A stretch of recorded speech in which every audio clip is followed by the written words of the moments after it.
बहुत बहुत स्वागत करता हूं आप सभी का मैं द न्यूज ओशियन के डिजिटल प्लेटफॉर्म पर। आज की हमारी अब बड़ी खबर तेलंगाना के मुख्यमंत्री केसीआर से जुड़ी हुई आ रही है, जिनके बयान ने, जिनके सनसनीखेज खुलासे ने कहर मचा रखा है। जी हां, पूरे देश में हलचल तेज कर दी है।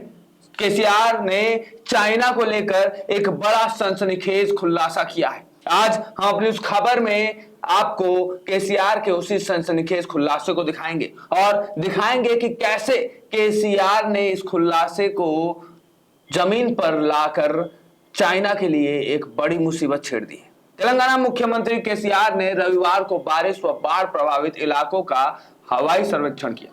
उन्होंने भद्राचलम का दौरा करने के बाद एक बैठक को संबोधित करते हुए एक अजीबोगरीब बयान दिया है और एक बड़ा सनसनीखेज खुलासा कर दिया। उन्होंने कहा कि तेलंगाना की बारिश के पीछे विदेशी ताकतों का हाथ होने की आशंका है। बता दें कि 8 जुलाई 2022 का दिन था जब जम्मू कश्मीर स्थित पवित्र अमरनाथ गुफा के पास बादल फटने से आई बाढ़ में 16 लोगों की मौत हो गई, जबकि 40 अभी भी लापता चल रहे। अब अगर चीन की बात करें तो आपको वर्ष 2008 का जुलाई अगस्त महीना तो याद ही होगा, जब चीन की राजधानी में ओलंपिक चल रहा था। मौसम विभाग ने मैच के दिन बारिश की आशंका जाहिर की। इससे बचने के लिए चीन ने मैच के ठीक एक दिन पहले ही कृत्रिम बारिश यानी कि आर्टिफिशियल रेन करवा ली थी। वर्ष 1967 और 72 में वियतनाम युद्ध के दौरान अमेरिका ने ऑपरेशन पोपॉय चलाया था। अमेरिकी सेना ने वियतनाम में क्लाउड सीडिंग के जरिए अपनी मर्जी से बारिश कराते हुए दुश्मन सेना को भारी नुकसान पहुंचाया था। ऐसे में तेलंगाना के मुख्यमंत्री के चंद्रशेखर राव के बयान पर भारत में नई बहस छिड़ गई है। सोशल मीडिया में एक तबका जहां इसका मजाक उड़ाते दिखाई दे रहा है, तो वहीं एक तबका ऐसा भी है जो इसे गंभीर मानकर इस पर चर्चा कर रहा है। आखिर में केसीआर के इस बयान में कितना दम है, आइए आपको दिखाते हैं कि क्यों भारत में बादल फटने को लेकर चीन पर सवाल उठ रहे हैं और आखिर ये आर्टिफिशियल रेन होता क्या है, आखिर बिना मौसम के कैसे बारिश हो जाती है। आज हम अपनी इस खबर में इन पूरे राजों से पर्दाफाश करेंगे और आपको इस पूरे मामले से वाकिफ कराएंगे। तो आइए आगे बढ़ते हैं, आपको दिखाते हैं क्या है पूरी खबर। आगे बढ़ने से पहले अनुरोध है कि खबर पसंद आए तो खबर पर लाइक शेयर तो करिएगा ही, साथ में कमेंट करके अपनी राय, अपनी प्रतिक्रिया हमारे सामने कमेंट बॉक्स में जरूर दीजिएगा। सबसे पहले हम आपको दिखाते हैं कि केसीआर ने क्यों बारिश को लेकर विदेशी साजिश की बात कही है। बताते हैं कि भारी बारिश की वजह से तेलंगाना का गोदावरी इलाका इन दिनों बाढ़ से जूझ रहा है। मुख्यमंत्री चंद्रशेखर राव यानी केसीआर 17 जुलाई को बाढ़ प्रभावित भद्राचलम के दौरे पर गए थे। वहां उन्होंने गोदावरी इलाके में हाल के दिनों में हुई बादल फटने की घटनाओं के पीछे चाइना का हाथ होने की आशंका जता दी। राव ने कहा कि इसकी वजह से ही गोदावरी नदी में भारी बाढ़ आई है। राव ने कहा यह एक नई घटना है जिसे बादल फटना कहते हैं। लोग कहते हैं कि इसमें कुछ साजिश है, हम नहीं जानते कि यह कितना सच है। कहा जाता है कि विदेशी जानबूझकर हमारे देश में कुछ जगहों पर बादल फटने की घटनाओं को अंजाम दे रहे। लेह लद्दाख और उत्तराखंड में भी पहले वे ऐसा कर चुके हैं। अब जानते हैं कि यह बादल फटना क्या होता है, आपको पूरा दिखाते हैं यह मामला।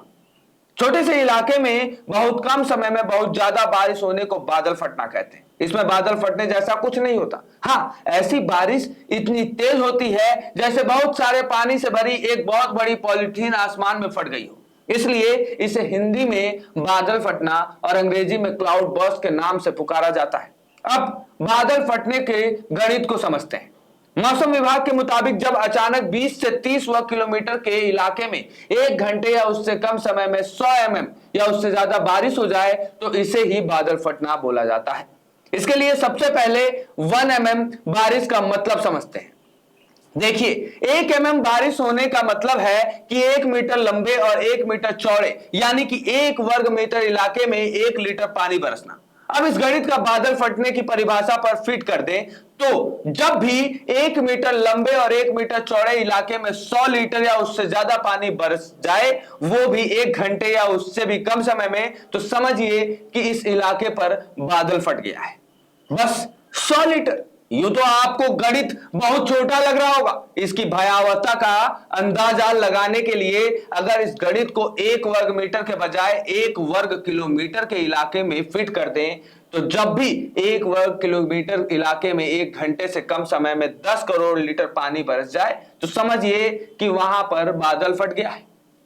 क्या भारत में बाढ़ आने के पीछे चीन की साजिश है? चलिए आपको दिखाते हैं। 1970 से 2016 यानी इन 46 सालों में देश में बादल फटने की 30 से ज्यादा घटनाएं हुई। ये सभी घटनाएं हिमालय के क्षेत्र में हुई। जम्मू कश्मीर, लद्दाख, उत्तराखंड और अरुणाचल प्रदेश में बादल फटने के बाद भारी बारिश से कई बार बाढ़ आ चुकी है। 2013 में उत्तराखंड में बादल फटने के कारण अचानक आई बाढ़ से केदारनाथ में आपदा आई थी। इस दौरान 5000 से ज्यादा लोगों की मौत हो गई थी। वहीं असम में हर साल बारिश और बाढ़ से सैकड़ों लोगों की मौत हो जाती है। क्योंकि बादल फटने की ज्यादातर घटनाएं भारत चीन के बॉर्डर वाले इलाके में ही होती है। ऐसे में इसके पीछे चीन की साजिश होने की आशंका जताई जा रही है। चीन और भारत के बीच कई सालों से सीमा विवाद चल रहा है। चीनी सेना समय समय पर बॉर्डर पर उकसाने वाली कार्रवाई करती रहती है। ऐसे में कई लोग संदेह जता रहे हैं कि चीन बादल फटने की साजिश रच रहा है और बारिश और बाढ़ से भारत को नुकसान पहुंचाने की पुरजोर कोशिश कर रहा है। आखिर कितने देशों में आर्टिफिशियल रेन करवाने की टेक्नोलॉजी है? चलिए आपको दिखाते हैं। आर्टिफिशियल रेन करवाने की टेक्नोलॉजी भारत, चीन, अमेरिका समेत अन्य दुनिया के 60 देश कृत्रिम बारिश से आर्टिफिशियल रेन कराने की टेक्नोलॉजी विकसित कर चुके हैं। कृत्रिम बारिश कराने की तकनीक को क्लाउड सीडिंग या वेदर कंट्रोल टेक्नोलॉजी कहते हैं। क्लाउड सीडिंग के जरिए अब चाहे या फिर समय से पहले बारिश करवाई जा सकती है। चीन इस टेक्निक में महारत हासिल कर चुका है और कई बार इसका इस्तेमाल भी कर चुका है। चीन 2008 के ओलंपिक बिना बारिश की रुकावट के कराने में सफल रहा था। जी हां, बीजिंग में 2008 में हुए ओलंपिक खेलों के दौरान चीन ने वेदर मॉडिफिकेशन टेक्नोलॉजी का इस्तेमाल करके जिन शहरों में ओलंपिक के मैच होने वाले थे, वहां एक दिन पहले ही बारिश करा दी थी। इसके अगले दिन आसमान साफ हो जाता था और बारिश नहीं होती थी। इस टेक्नोलॉजी की मदद से चीन बीजिंग ओलंपिक 2008 का आयोजन बिना बारिश की रुकावट के करा पाया था। अब जरा आप सोचिए, हमारी आपने ये पूरी खबर सुनी, केसीआर का बयान भी सुना। ऐसे में जो तबका केसीआर का मजाक उड़ा रहा है, उसको सिर्फ एक बात समझनी चाहिए कि चीन टेक्नोलॉजी में महारत हासिल किए हुए है। चाहे बॉर्डर पर ठंडी के समय में रोबोट को बंदूक लेकर खड़ा कर देने की बात हो या फिर आर्टिफिशियल रेन की बात हो, चीन इन सब में महारत हासिल कर चुका है। और वो समय दूर नहीं है जब हथियारों की जगह बायो वेपन्स क्रिएट किए जाएंगे। ऐसे वेपन्स क्रिएट होंगे जो आपके आसपास के माहौल को खराब कर देंगे और आप खुद ब खुद खत्म हो जाओगे। और इसमें भी चीन महारत हासिल कर चुका है। ऐसे में इसमें कोई दो राय नहीं है कि अगर चीन चाहे तो चीन भारत में भी ऐसा कर सकता है।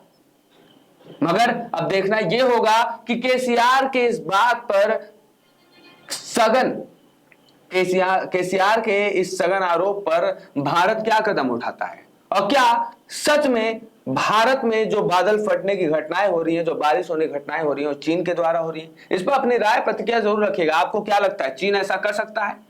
कमेंट बॉक्स में हमें जरूर बताइएगा। इस पूरे खबर को ज्यादा से ज्यादा लोगों तक शेयर करेगा ताकि लोगों तक सच्चाई पहुंचे। ऐसे ही खबरों के लिए बने रहिए हमारे साथ द न्यूज ओशियन के डिजिटल प्लेटफॉर्म पर। धन्यवाद।